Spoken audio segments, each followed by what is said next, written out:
কিয়ামতের মাঠে মৃত্যুকে জবাই করে দেওয়া হবে। এটাও হাদিসে এসেছে।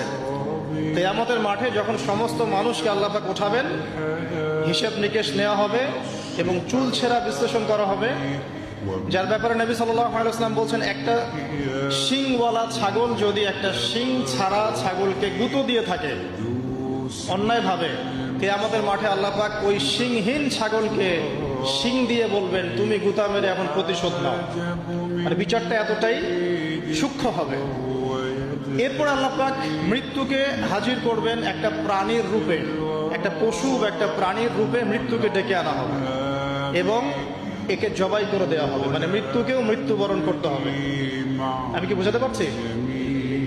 এতে করে কি হবে, জান্নাতীদের উৎফুল্ল যে মেজাজ, যে খুশি, এটা আরো বেড়ে যাবে।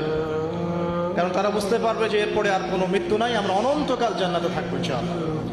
আর যারা জাহান্নামী, তাদের আক্ষেপ, দুঃখ, কষ্ট, যন্ত্রণা আরো বেড়ে যাবে। কারণ তারা বুঝতে পারবে, কাশ যদি মৃত্যু হতো, জাহান্নামে আযাব ভোগ করে মরে যেতাম, মাটি হয়ে যেতাম।